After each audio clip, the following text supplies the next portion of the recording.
The year is 1777, and the American colonies are in the midst of a brutal struggle for independence. For over 2 years, the Continental Army had fought the British forces with mixed results.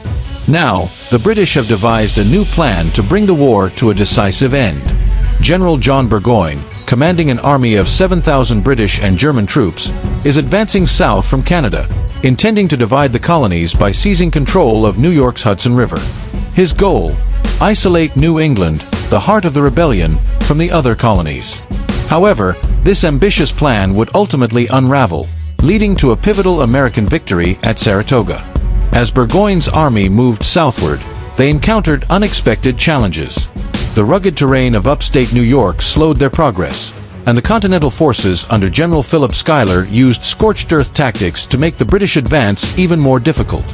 Bridges were destroyed, roads were blocked, and the countryside was stripped of supplies, forcing the British to struggle through dense wilderness. Worse still, Burgoyne was relying on Loyalist support and Native American allies, but both were less substantial than he had anticipated. Despite these challenges, Burgoyne pressed on, confident that his forces would eventually link up with British troops marching from New York City under General William Howe. But unbeknownst to Burgoyne, Howe had diverted his army to capture Philadelphia instead of heading north to Albany. Burgoyne was now isolated, with no reinforcements and a growing shortage of supplies. As Burgoyne's forces approached Saratoga, the American Continental Army was also undergoing a transformation. General Horatio Gates had recently taken command of the Northern Department of the Continental Army, replacing General Schuyler. Gates, a cautious and methodical commander, took up a strong defensive position near Saratoga, waiting for Burgoyne's next move. While Gates held overall command, it was his fiery subordinate, General Benedict Arnold, who would play a crucial role in the coming battle. On September 19, 1777, the first major engagement between the two armies took place at a site known as Freeman's Farm. Burgoyne, hoping to break through the American lines, divided his army into 3 columns and began his advance. However, American scouts quickly detected the movement, and Arnold convinced Gates to launch an aggressive counterattack. Arnold's men clashed with the British in a series of intense skirmishes. The fighting was fierce, with both sides taking heavy casualties. By the end of the day, neither side had gained a clear advantage.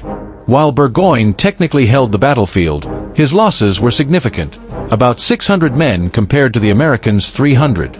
The Battle of Freeman's Farm, though tactically inconclusive, had a lasting impact on Burgoyne's campaign. The British forces were now weakened and unable to push forward, while the American army grew stronger by the day. Local militias and reinforcements from New York and New England continued to arrive, swelling Gates' ranks. Meanwhile, Burgoyne's situation worsened as supplies dwindled, and morale among his troops plummeted. As weeks passed, Burgoyne found himself increasingly trapped. On October 7, 1777, he made a desperate attempt to break through the American lines in what would become known as the Battle of Bemis Heights. Once again, Arnold, despite being at odds with Gates, took charge of the American counterattacks. Disregarding his lack of official command, Arnold rode into battle, directing his troops with daring and determination. His leadership proved decisive. The Americans overwhelmed the British positions, capturing key fortifications and inflicting heavy casualties. Burgoyne's army was forced to retreat, battered and demoralized. With his army surrounded and his supplies exhausted, Burgoyne had no choice but to surrender. On October 17, 1777, Burgoyne formally surrendered to Gates at Saratoga. Over 5,000 British and German troops laid down their arms, marking the first time an entire British army had surrendered during the war. This American victory was a turning point in the Revolutionary War, not only because it halted Britain's plans to divide the colonies, but because it convinced France to enter the war on the side of the Americans. The Battle of Saratoga was a monumental moment in American history.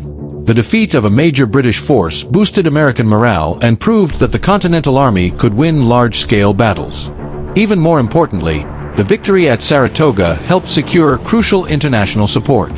France, impressed by the American success, formally allied with the colonies in 1778, providing vital military and financial aid that would ultimately tip the balance of the war.